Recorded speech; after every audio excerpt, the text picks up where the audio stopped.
folks, welcome to the Bureau of Lost Culture, where we unearth forgotten, half-remembered, sometimes even deliberately buried stories from the underground and shine a light on some of the people who lived them. I'm Stephen, and today we are taking a trip, an auditory, psychic, technological trip back to San Francisco in the late 1960s. And it was a time of experimentation, psychedelia, the radical reimagining of what music was, what science was, what consciousness itself could be. And my guest is a truly lost legend, Doug McKechnie, one of the first musicians to ever perform live with the Moog synthesizer, possibly the first back when it was still a mysterious huge bank of wires, knobs and glowing lights, a sonic spaceship he used not to play notes really, but to explore entire new dimensions of sound. I wasn't interested in playing melodies, he said. I wanted to find out what electricity sounded like when it told the truth. And Doug didn't make music really, he made experiences. He played marathon sets in warehouses, at happenings with the Grateful Dead, acid tests, anti-war rallies and all sorts of underground shows. His performances were long-form trance-like explorations of voltage, feedback and consciousness. Music as transformation. Those shows weren't performances, he says. They were portals. He used the Moog to vibrate the senses and challenge the boundaries of what music could be. And then, like so many visionaries of the counterculture, he drifted into obscurity, his tapes gathering dust until they were rediscovered decades later. And in this conversation, we're going to talk all about that, about those Wild West days of early modular synthesis, performing with the Grateful Dead at Altamont, and, the role of sound in the psychedelic revolution, which he thinks is still going on, and the best maybe is yet to come. So, stay tuned, plug in, drop out. Let's do it. Welcome, Doug. Great to see you. Welcome to the Bureau of Lost Culture. Thank you. I'm delighted to be here. Well, we're going to dive deep into your times in San Francisco and with the Moog. But before we do, where did it all begin? What was your background? My father was born in the backwoods of Wisconsin, and he was the eldest of 7. And so when he got out of high school, he hoboed himself on a train to California. And so I was born in Berkeley, California, and raised in Richmond. My mother was English. The brothers Emery came here in 1640 in their own boat and settled in Lowell, Massachusetts. So I've come from an interesting lineage. God knows what the McKechnies were up to in the woods, I believe, just chopping trees down. But you were born in 1941, right? I was indeed, yeah. Yeah, just before we got into the Second World War. And I can remember always having an ear for sounds. I would whistle from probably the time I was born.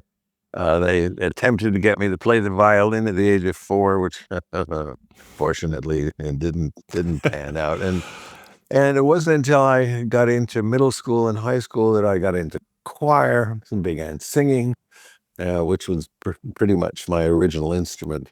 And then, of course, I caught the whole theater bug and was very much interested in theater going into college, and auditioned in San Francisco in 1960 for a musical review in North Beach, and got the part. And after about a year, I left. And in 1965, the 4 of us, got the idea that we would go and make a documentary on the American Nazi Party. I'm going to come back to that because that's a great story. But before we do, just tell us a little bit about, what was North Beach like at that time? Because you're 20 years old in 1960, right? So you're coming of age in that beat generation. Definitely consider myself a beat until of course, Herb Cain, our columnist here, well, he coined the term beatnik and then hippie. I've been all of those things. North Beach at the time was wide open. Absolutely fabulous place. I can remember we had 2 shows on Friday, 2 shows on Saturday. And after one of the shows around midnight, their little place called Coffee and Confusion down the street. And I went in and listened to these two kids, Paul Simon and Art Garfunkel, as teenagers performing. You saw them right at the beginning, did you? Yeah, really. And it was fabulous. I mean, it was a magical time in San Francisco. You could live pretty much on nothing. I mean, rents were like $100 a month for an apartment of 4 or 5 rooms. Did you have a sense of wonder at what was going on around you? Because America in the 50s and, you know, the Rockwell generation, you know, the kind of rise of consumerism. And then you've got this thing happening, right, in the West Coast, you know, primarily, right? And were you aware at the time, as, you know, going to the 60s, that the sort of extraordinary changes that were going on? Not as aware as I became later when you get some historical perspective. Because, you know, when you're born into something, and for the people who are there when you're born, it's brand new. But for you, it's like, oh, this is normal. You don't really understand how extraordinary it is until later. Right. So you make a documentary, George Rockwell and the American Nazi Party. And just to give us a bit of background, tell us a little bit about George Rockwell. Well, Rockwell had been a commander in the United States Navy during the Second World War. And that was where he got his orientation for the Nazis. But he apparently had respect for Mein Kampf. He was a bit of a megalomaniac. He had a corncob pipe, and he liked to, you know, he was full of gestures and sneers, and it was an overblown narcissistic megalomaniac. It's very like one we have now. We started writing letters to him explaining that we wanted to make an unbiased documentary. And it took about 6 months to talk him into it. And he finally agreed to let us come. And we arrived there in the early summer of 1965. And there was a gubernatorial race going on for the state of Virginia. And Rockwell was running as a Nazi against the Republican and the Democratic nominees. We had the 16 millimeter Bolex camera, which had 100-foot rolls, and we just started filming. And he allowed us everywhere in the compound, all the meetings. And one of them began the meeting with the normal formalities of Sieg Heil and all that other business. And then he said Dr. Martin Luther Kuhn was going to come and give a speech in Arlington, Virginia at the park, and that the Nazis were going to infiltrate the crowd and throw balloons full of red paint on him. Afterwards, when we got back to our compound, we thought, oh my God, what do we do? Do we go to the authorities and tell them about this? Do we adhere to the codicil that we said with Rockwell that we were making an unbiased documentary and we wouldn't interfere in any way with their operations? So we decided we'll just go and film and see what happens. And fortunately, the security people at Dr. King's rally, before they even got to what they wanted to do, they were hustled off, and all was well. So we made the film. It was called This Time the World. So we actually accomplished what we set out to do, to make an unbiased documentary. You made this film, actually, which I suppose in a sense is a bit of a step into the arts, but also into activism. But then you mentioned earlier the army, and you actually were in the army yourself as a medic for a few years, right? Actually, the Vietnam War was heating up, and I got word from a friend of my father's who worked in the draft board in Richmond, California, that my number was up. They were going to draft me. Comes the draft, and I'm saying, oh, well, how can I avoid going to Vietnam? Right? Because this is not something one should do. I mean, there's cannon fodder over there. So I thought, oh, I'll join the Navy. So I took a physical. Well, my eyesight wasn't very good. Then finally I found a reserve unit, a medical unit, and I was able to join that. They said, okay, boys, you're signed up, but we're going to have to delay your going into basic training because we're training all these other guys to go to war. You're going to have to wait a year. In the meantime, I decided to go back to college. So I took a course in communications in 1966 at San Francisco State College. And the first day of class, the professor walks in, introduces himself. I'm Dr. Richard Marsh. I've just returned from a year in Mexico with Dr. Timothy Leary. We will learn everything there is to know about communication, at the end of which we will all take LSD. I can't believe this. It's absolutely extraordinary, isn't it? Total silence in the room for a moment, and then everybody started chattering. Oh, no, no, no, no. They divided us up into twos. We each had a partner. And for the next 2.5 months, we had an amazing bibliography, semiotics and communication theory, Marshall McLuhan's books, and then all these sensory deprivation experiments. The one I remember most was a vow of silence. I've never been able to duplicate it, but I made up a little card that says, "Please excuse me, I've taken a vow of silence."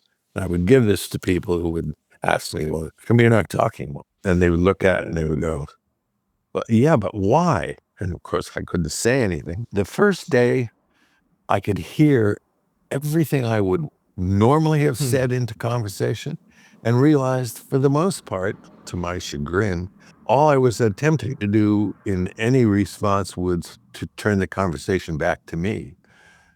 By the second day, I was still seeing that, and by the third day, there was a bit of bliss.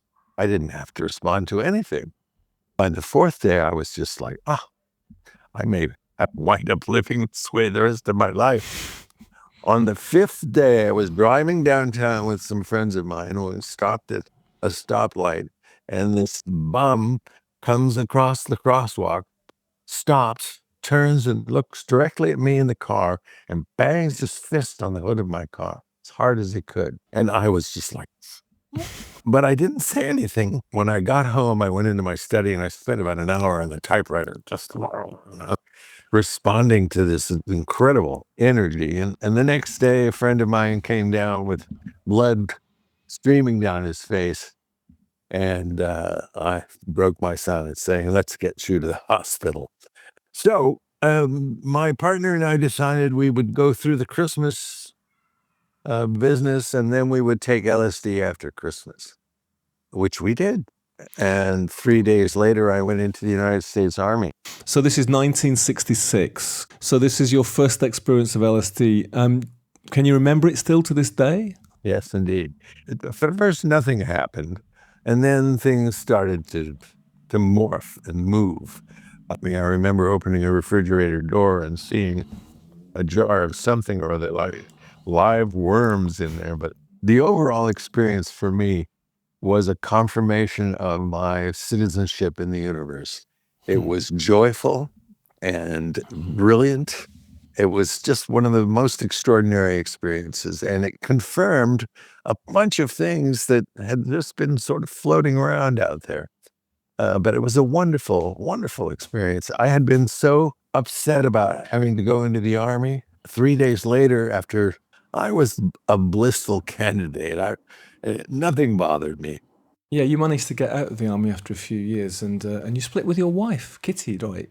All ready for a new start? Yes, indeed. So you met your friend at the time, Bruce Hatch, and you guys moved into this vast, 2,500 square foot warehouse, loft, right, in San Francisco. I had picked up these hitchhikers coming back from Monterey, and they had the fourth floor of the building. And we became friends. And when the third floor came open, this was just after I'd left Kitty. They said, do you want to rent this? And I went, absolutely.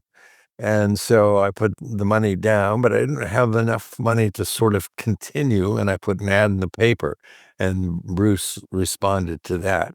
He showed up. He seemed like a nice guy.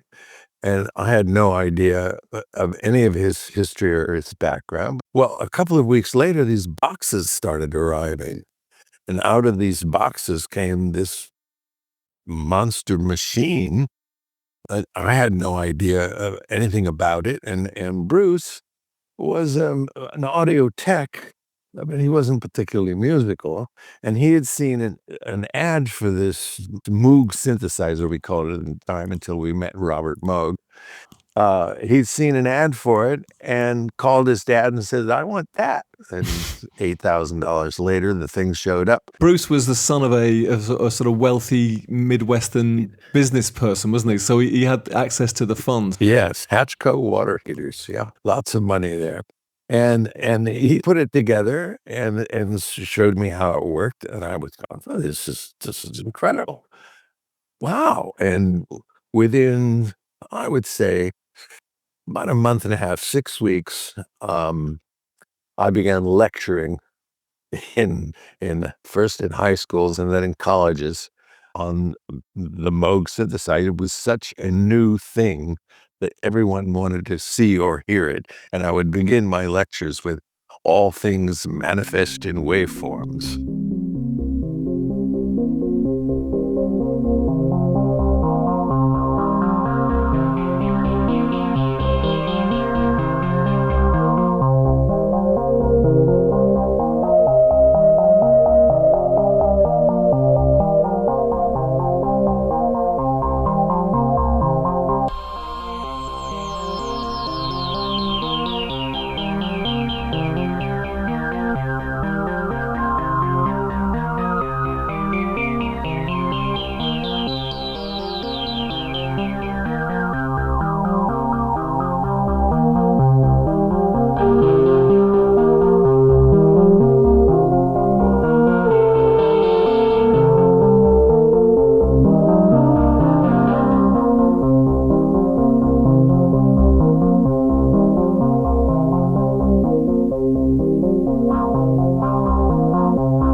For people who don't know, the Moog, or the Moog as we used to call it, was this one of the earliest synths, right? And $8,000, right, at the time, Doug, I'm guessing, I've no idea what that would be now, but that was an expensive piece of kit. And also, it was a huge piece of kit. And if anybody's thinking about a synthesizer, with a keyboard and, that looks like a bit like a piano with some knobs on it, forget it. This thing is like a beast, isn't it? I mean, just tell us a little bit what it looked like. It is 4 huge boxes. Basically, it had 9 oscillators, 2 envelope generators, high and low pass filter, and 2 24-step sequencers, and it was all patch chords. Right, so that means that rather than actually pressing a key down, what you're doing is you're taking a cable with we'd say a jack plug on the end of it, plugging it into one hole, and then plugging it into another hole to make a connection between the two, which would then generate some sound, right? Yes, and there was a keyboard, a 60-note keyboard, and a ribbon controller, which the whole thing was a voltage-controlled analog computer. Robert Moog had gotten his start being fascinated with electronics, and he had started building theremins as a teenager, eventually graduated into starting to make oscillators with envelope generators. Well, this particular Moog, which I think was called the Mark IV, at the time, there were 3 others of them, and they were all in studios. This one was portable. Right. And once Bruce explained to me what was going on, I started experimenting with it. And my musicality just came to the fore, and he just let me go because he bought the instrument to be a showpiece to attract attention, because he wanted to he wanted to create a company, and he eventually did, selling sound equipment, which was his fascination. He wasn't particularly a musician. He didn't want to perform, but he wanted to be involved with the tech side of things. And you guys christen your place, this 2,500 square foot warehouse, you christen it the San Francisco Radical Laboratories, right? So, and given the way that this Moog looks, I mean, that's what it's like in a way, isn't it? It's like an experimental audio. It was indeed all of that. In fact, Bruce wrote a letter to President Nixon at the time, explaining about the wonderful effects that this instrument could have. And 2 weeks later, we were visited by the FBI, going, "What's going on here?" I should get those files just to see what they said about us, because we were pretty stoned most of the time. In fact, the day we met Robert Moog, he was in town to check out the instrument, because this was one of 4 in the entire world. And we had just finished cleaning a kilo of Panama Red on the big conference table. And in the door walks Robert Moog, and we turned and looked at him, realizing who he was. And he's seeing us sitting around this pyramid of cleaned marijuana. He smiles and he says, "Well, I hope you're saving some of that for me." That broke the ice. You described the experience of this Moog as like being strapped in on the top of a rocket ship. I mean, tell us about that.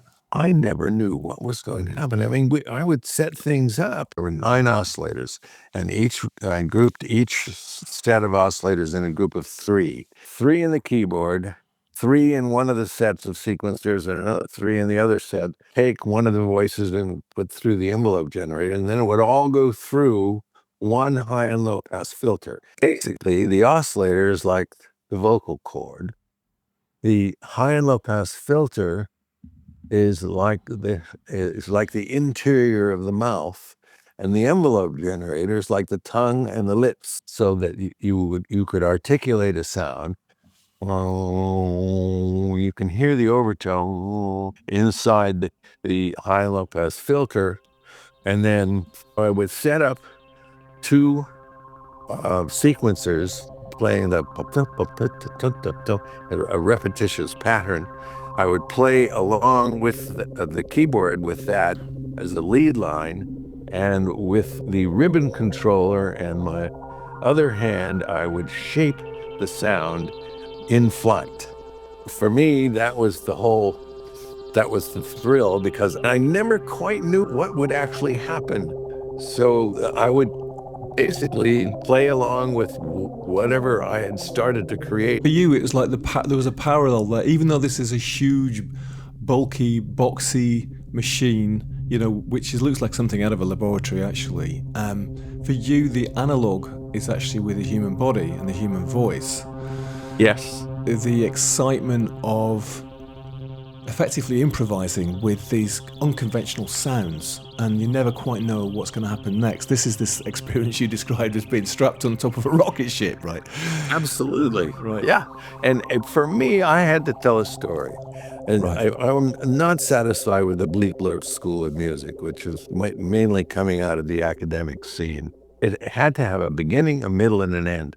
And it had to be somewhat musical, because I had no historical knowledge of electronic music at all. You were basically throwing yourself into it as a novice in that world. You described yourself not as a musician, but as a catalytic agent, right? Yes. Your psychedelic experiences, which I'm guessing, apart from the Panama Red, I mean, you're carrying on using psychedelics. Oh, yes. Did this electronic sounds and this experimentation, the rocket ship, and the psychedelics, and the fact that actually this Moog is in a living space rather than in a studio, did all those things in a way blend together, to make something which was to do with consciousness and all the other things that were going on, not rather than just knocking out tunes, as it were? Well, we weren't knocking out tunes. We're knocking out each other. The Grateful Dead called us up one day and said, "We'd like to have you come into the studio with us. We were working on this album, and I think we can use some of what you've got there." It was Pacific High Recording, and we moved the whole instrument into the studio with the Grateful Dead. What we wound up doing was modulating Mickey Hart's voice on one of the tunes and using the flutter of an impulse to interrupt his so on his voice. We spent 8 days in that studio, and the most I remember about it was a 5-foot-tall cylinder of nitrous oxide with 8 hoses coming off of it. What was that for? That's a good question. If you've ever overdosed on nitrous oxide, you would know what I was talking about. I can remember at one point saying to myself, "Oh, that's what it's all about," just before I hit the floor. Got 8 pipes for each members of the Grateful Dead, is that right? Yep. So I'm surprised you got anything done at all. So are we. But I did become a member of the Light Artists Guild. There were 60 light shows in San Francisco by 1970.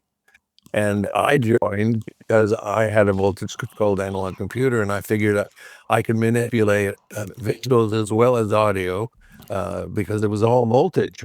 Most Moogs at the time, understandably given the size and the sort of sensitivity of this machines, were kept in studios. You took yours out on the road, didn't you? You called it portable. It's probably more like transportable, I'm guessing, the size of it. But yes, we had a truck. You got to load it on a truck, but you would take it to gigs. You would do performances, including with the Dead, right? Tell us about some of the more psychedelic happenings and things that you were performing at. Well, in March of '69, I played out at the Family Dog and the Great Highway with Big Mama Thornton and Sandy Bull and a Marin band called Mendelbaum, I think, and a light show that had just come in from Salt Lake City called Rainbow Jam. Rainbow Jam was extraordinary. They built everything themselves. They had 16 slide projectors.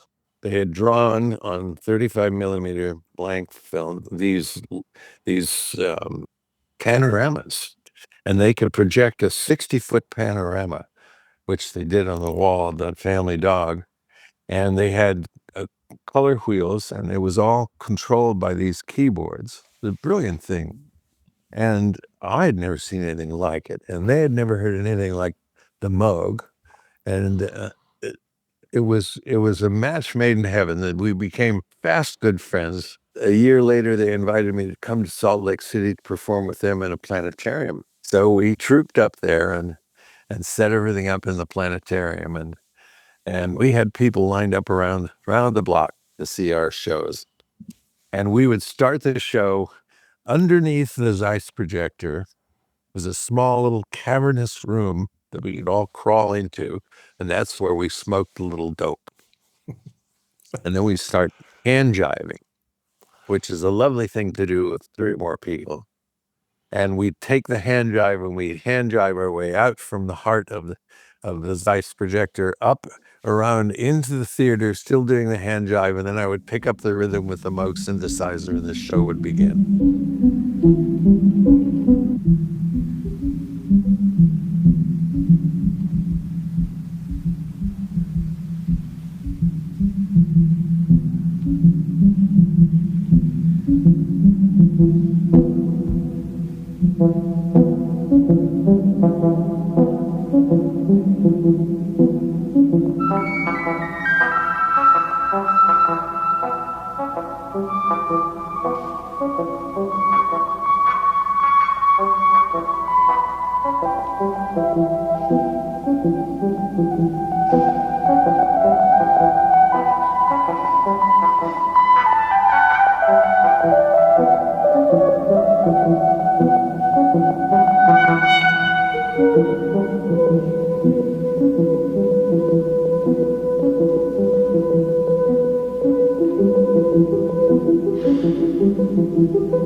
You'd be blowing some minds, right, as well, because I'm guessing that at the time, a combination of that and maybe some young hipsters maybe who are also trying out psychedelics.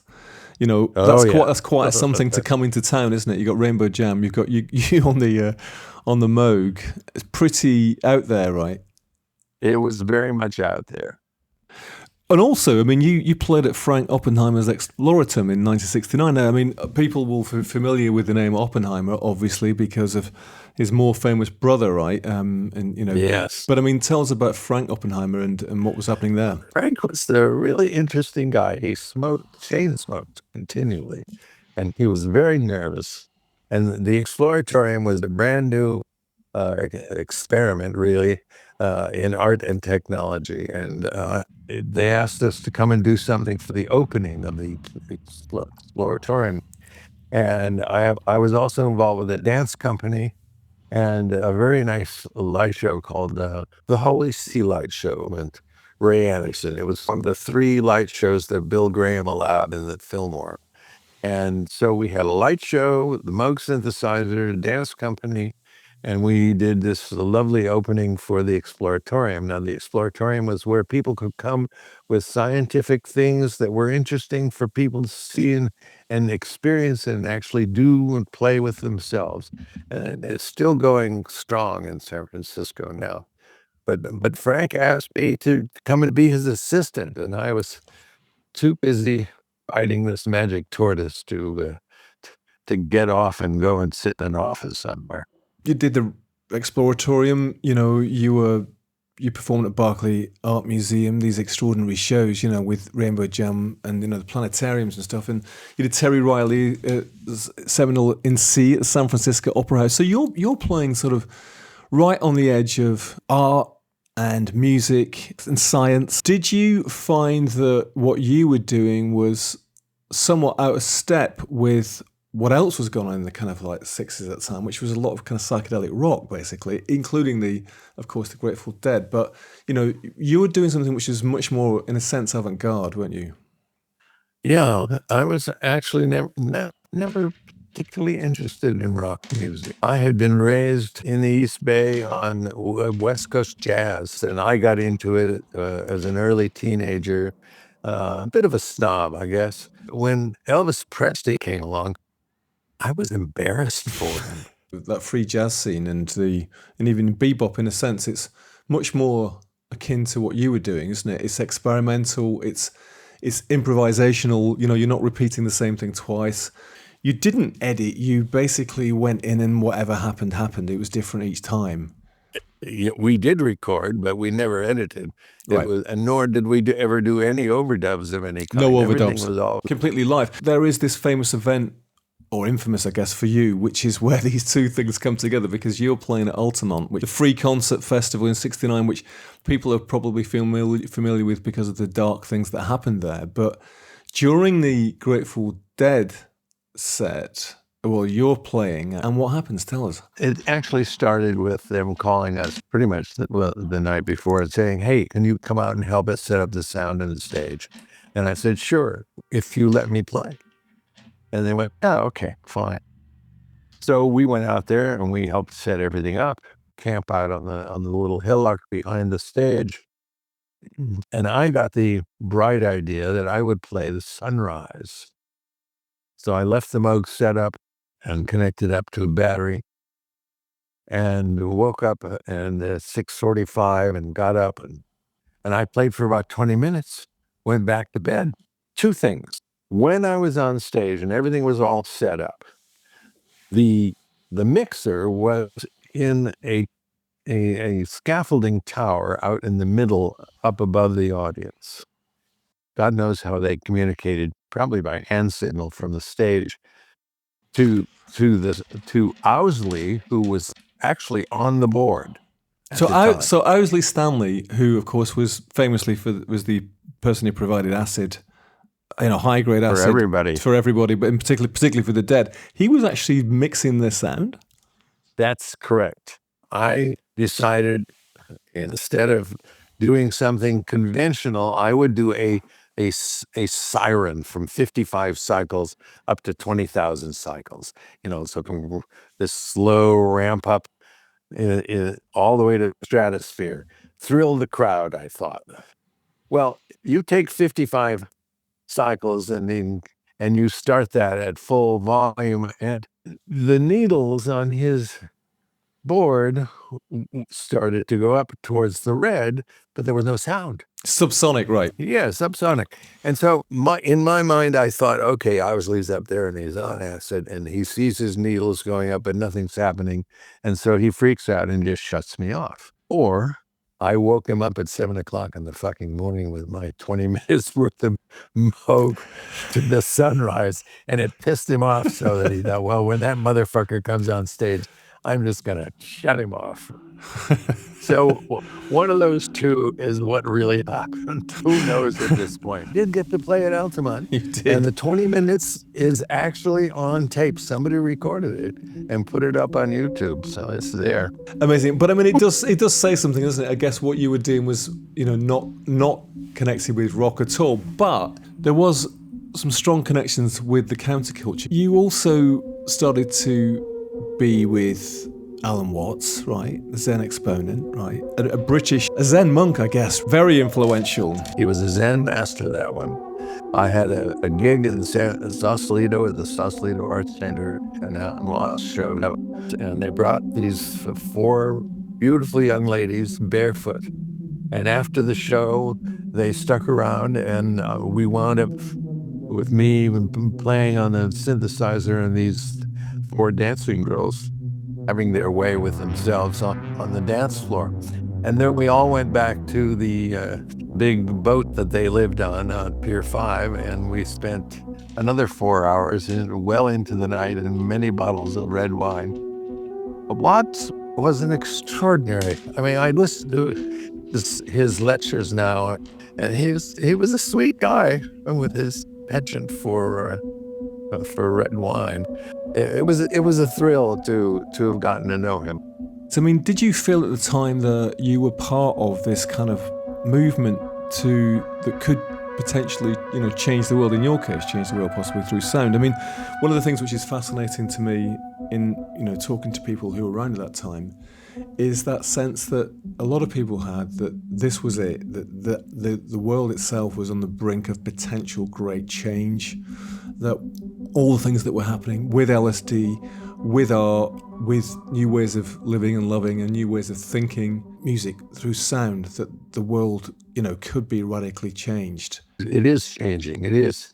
And in fact, the second and third generations of those people, quantum physics and quantum computing, we are on the verge of truly understanding how interconnected that everything is to frequency.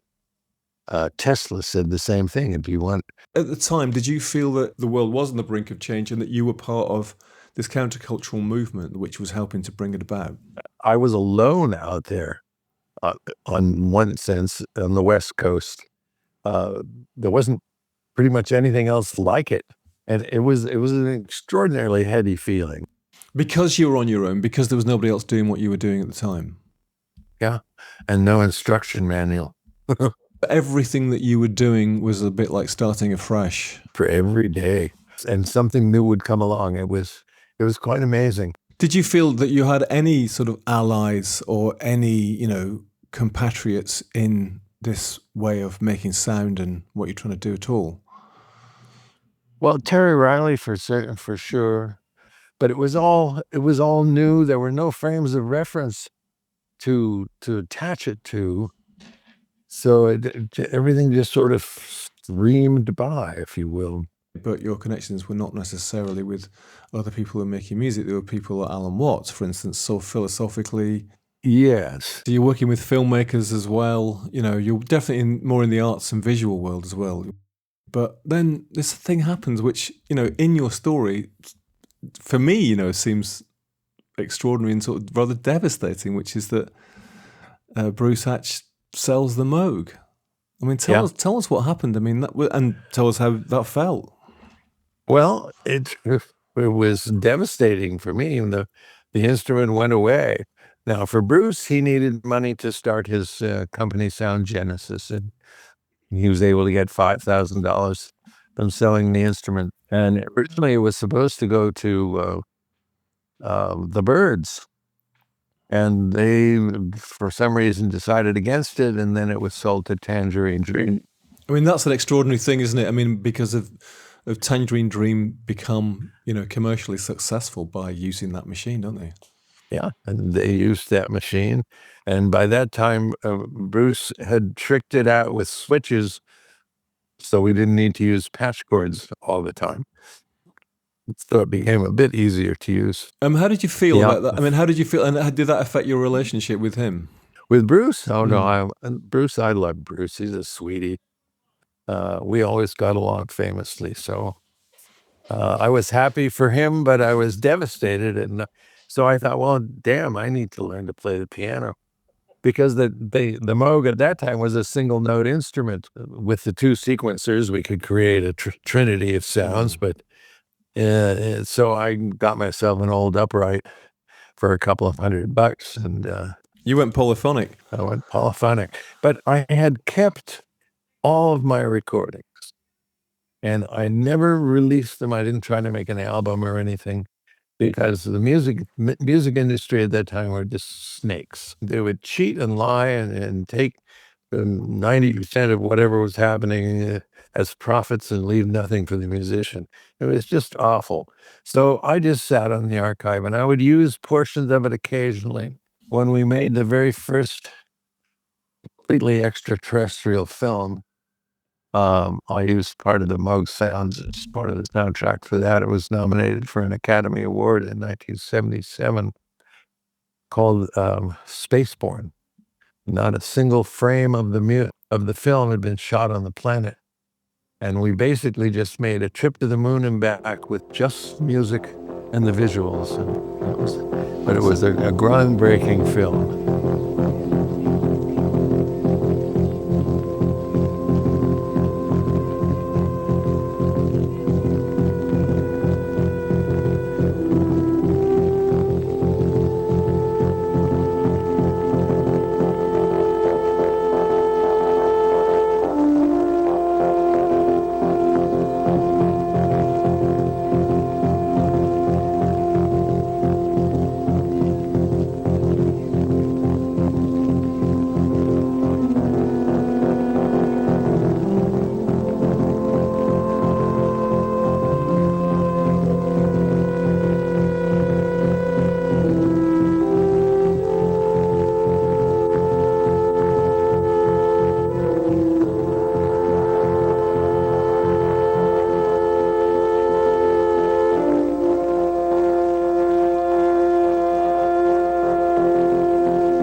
Have you ever been reunited with the Moog? Have you ever seen it since back in '72 when it went over to Tangerine Dream?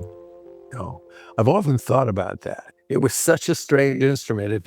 If the room temperature moved more than 5 degrees, the pitch would start to drift. and each one would drift in a different way. I'm guessing it's still out there somewhere. Maybe, I'm sure Tangerine Dream don't use it anymore, but I'm sure it's probably in some museum somewhere. And I would love to meet who's ever left of Tangerine Dream, and you might make an interesting reunion in wherever they are in Germany.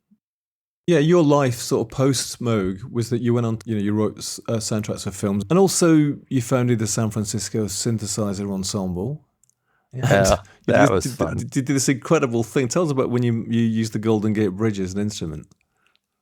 Well, back in 1975, I got a phone call from my friend Michael Phillips. Now, Michael's a remarkable human being. He's still alive. He had invented MasterCard, for instance.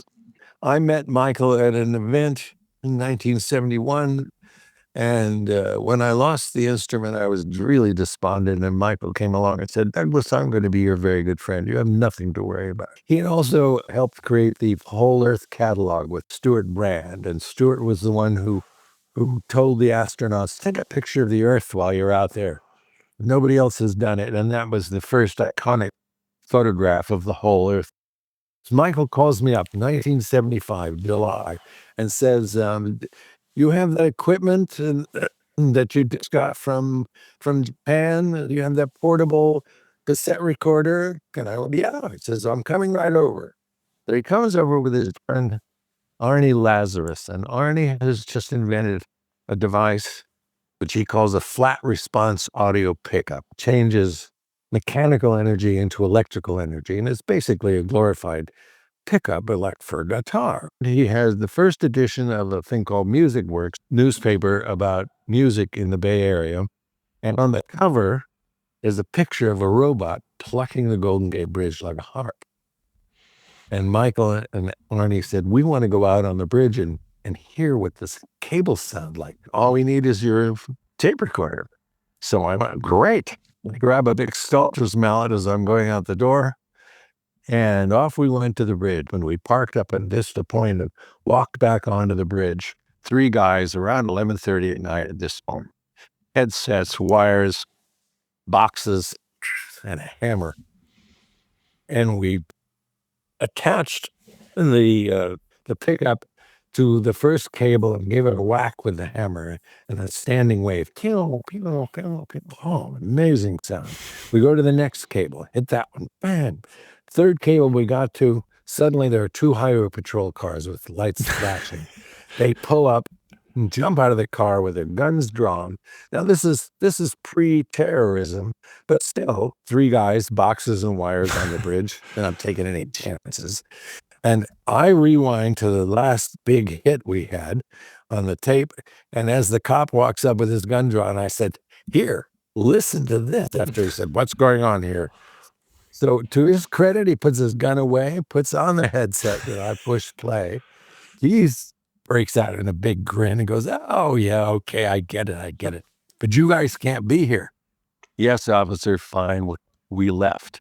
Well, Michael, who, as I said, was business manager of Glide Foundation and Glide Church at the time, writes to the Golden Gate Bridge Authority, and on August 5th, 1975, we leased the Golden Gate Bridge for $13.50 an hour.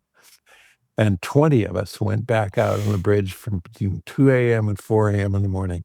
And we attached that pickup to anything we could find, including the main cable that holds the entire bridge up. The most awesome sound anyone will ever hear. But we couldn't do anything with those sounds because samplers hadn't been invented yet.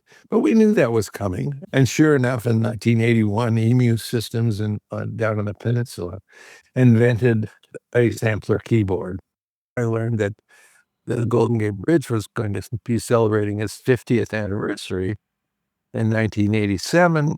And so I wrote a press release. It was picked up by Carl Nolte. Carl sent out the press release to the Associated Press, and it went viral in the world. And the 3 weeks before the event in May, we had Japanese television, German television, Canada, all of the American networks. Everybody wanted to see us out on this bridge playing the Golden Gate Bridge as a musical instrument. We actually created Golden Gate Bridge Anniversary Suite, And the day of when 600,000 people got out on the bridge and flattened it completely, we were underneath the bridge at Fort Point playing our anniversary suite. For 50 years, people have noticed that the cables of the Golden Gate Bridge hum in the wind. It's been called the bridge that sings. Now, some musicians have recorded those sounds and created sounds of their own, even sounds from the statue of designer Joseph Strauss. The San Francisco Synthesizer Ensemble electronically enhanced the sounds. Light stanchions. Starting to take form now. Then they used them to compose the Golden Gate Suite. The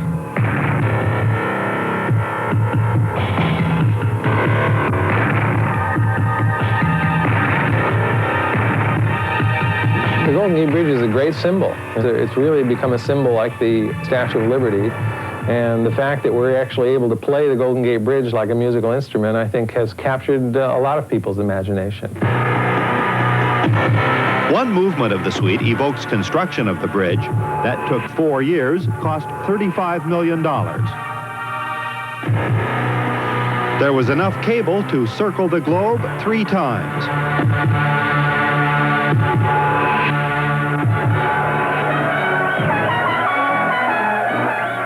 On opening day, bands from around the country played.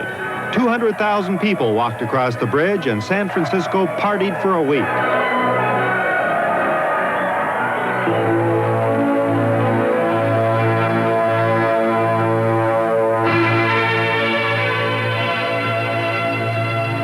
It's been called a symphony in steel, a miracle of engineering. There's a harmony of site and structure that architects consider unique. And now a harmony of sound as well.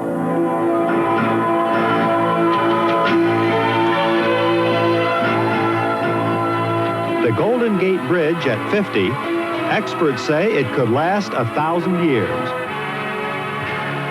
I just wanted to also talk about the fact that, you know, these early recordings that you made back in the 60s and early 70s, which you decided to sit on, they did eventually get released in the 2020s. And what's it been like, you know, to have that sort of, you know, that lost period, as it were, of your work, you know, finally unearthed and, you know, gain recognition after so long? What a thrill. Really a thrill. I mean, after 50 years to be rediscovered. 2 years ago, I was given a Lifetime Achievement Award in Chicago. And it came about because one of my synth ensemble guys, Paul de Benedictus, who in his own right is a pioneer, he said, look, let me put some of these pictures of you, just little snippets from your archive up on YouTube. And it sat there for about 6 years, I guess, before somebody called me up. And it was Lee Gardner from VG Plus Records saying, is there any more of this music somewhere? I said, yeah, I have the entire archive. Well, could we listen? So I sent it to him. About a week later, I got an email back going, wow, you're the missing link. What are you talking about? Missing link? What? I said, well, you're the first person to play live with sequencers. I hadn't given it a second thought, to be perfectly honest with you. But they said, we're going to make 2 vinyl albums out of this, and they did. Bless him, Lee. Thank you very much. And it was Lee who introduced me to you. Looking back, you know, on those times and, you know, then looking at today's electronic music scene, I don't know how much you listen to it actually, Doug, but I mean, do you think that spirit of experimental 60s countercultural avant-garde, you know, is it still around? Well, you know, to and fro goes the way.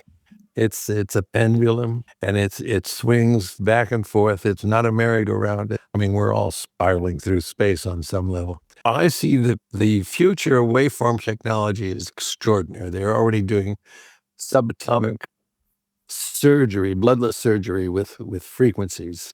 They're exploding cancer cells with resonant frequencies. They're doing all kinds of things with sound, and the entire future of mankind depends upon our ability to understand the physics of waveform technology. So all things do manifest in waveforms. Doug McKechnie, thank you so much for coming to the Bureau of Lost Culture. Thank you, sir. It has been entirely my pleasure. Thanks to Doug. And of course, if you didn't guess, the music that we heard throughout that episode was by him from different periods, from I think 1966 through to that performance on the Golden Gate Bridge. I have to say, Doug is a very wonderful person. I mean, his music and the sounds that he made are obviously beautiful, but he is a very sparky 83-year-old and, you know, just still full of positivity and creativity. It's amazing. And afterwards we had a chat about what other things he'd been up to. And really, you know, apart from his explorations in music which carried on, he worked in the health service and spent a lot of time bringing up his daughter. You know, he's one of those people who, from the counterculture, that has kept all that optimism somehow and that love of life. And completely unbitter about the fact that, you know, whereas his music has remained quite, you know, unacknowledged and obscure, you know, successes like Tangerine Dream had huge commercial success. He's absolutely fine with it. It's great to see that generosity of spirit. I'll put a link in the show notes to those albums that VG Plus Records have released. Thanks to Lee from VG Plus for introducing me to Doug. And thanks to you guys for listening. Let's keep listening. Hope you enjoyed this episode. Check us out, bureauoflostculture.com. Drop us a line. It's always great to hear from friends. And we'll leave you with a little bit more music from the genius of Doug McKechnie. And I will see you further down the road, over the hillsides, and round the bend for more of these tales from the underground.